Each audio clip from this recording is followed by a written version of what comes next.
Imam Abdullah bin Al-Haddad, beliau mengatakan bahwa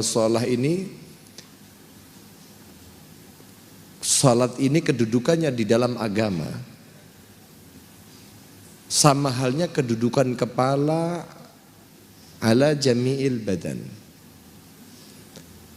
Kalau kita berbicara kepala mau dibandingkan dengan seluruh anggota badan yang lain, maka kepala paling penting.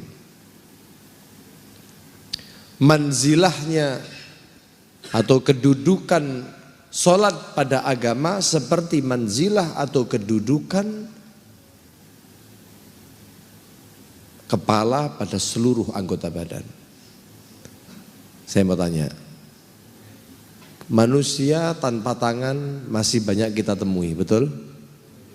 Manusia tidak punya kaki, dia masih bisa hidup, benar? Dan bagian-bagian tubuh yang lainnya. Tapi selama ini kita belum pernah melihat ada manusia tanpa kepala. Salat di dalam agama itu seperti itu. Oleh karenanya Nabi ketika ada kelompok orang yang datang, yang dia tidak dapat, dia sudah mengatakan, saya mau masuk Islam wahai Muhammad, akan tetapi saya belum bisa meninggalkan fahisyah, meninggalkan amal-amal bejat saya. Dari kecil wis kulino zina semua. Nabi Muhammad menerimanya, diterima oleh Rasulullah, kemudian diletakkan tangannya Nabi, lalu ditanya oleh Nabi, apakah kamu ridho apabila itu terjadi pada saudara perempuan kamu? Apakah kamu ridho kalau perzinahan itu terjadi pada ibu kamu yang dizinai, mau enggak? Orang ini nangis. Begitu dilepas tangannya Nabi dari dada orang tersebut, orang ini mengatakan, semenjak tangan Nabi ditarik dari dadaku, tidak ada satu hal yang lebih aku benci daripada perzinahan. Mukjizat ya. Dari Nabi SAW, tangannya mulia. Tangannya sampai ngene wong ya panggahai. Ya. Tapi berbeda halnya dengan satu orang, kelompok orang yang datang kepada Kanjeng Nabi SAW. Lalu dia mau mengerjakan sholat, mau mengerjakan haji, mau mengeluarkan zakat, mau ini, mau itu. Tapi dia mensyaratkan satu, kalau sholat saya belum bisa. Apakah kemudian diterima oleh Nabi? Nabi SAW menolaknya. Ada orang mau masuk Islam ditolak oleh Nabi baru ini Pak. Mau masuk Islam, dia mau, saya akan tunduk di dalam Islam. Tapi cuma satu, sholat saya gak mau. Susah kalau saya mau sholat, untuk yang lain saya bayar, zakat, oke, siap, haji saya akan laksanakan, sholat pray. Apa kata Nabi Muhammad? Diusir.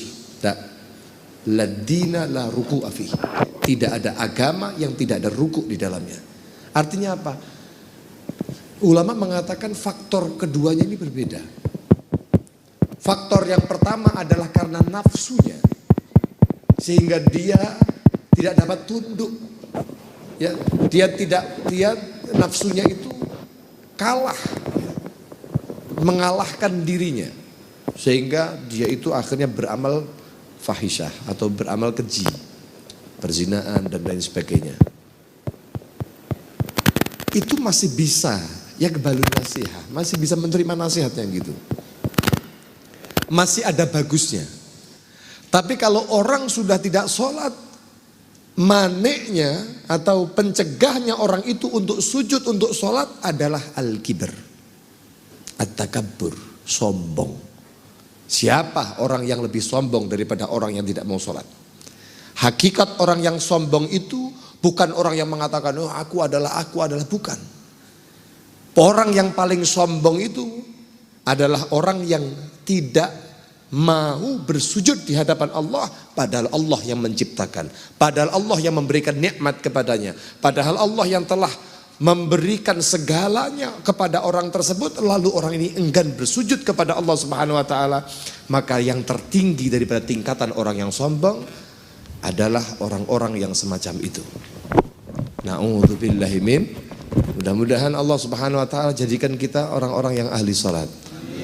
Mudah-mudahan Allah Subhanahu wa taala jadikan kaula panjenengan sebagai orang-orang yang menjaganya dan juga min dzurriyyatina, dzurriyyah kaula panjenengan semuanya termasuk orang-orang yang yang menjaga muhafidina ala shalah. Amin Allahumma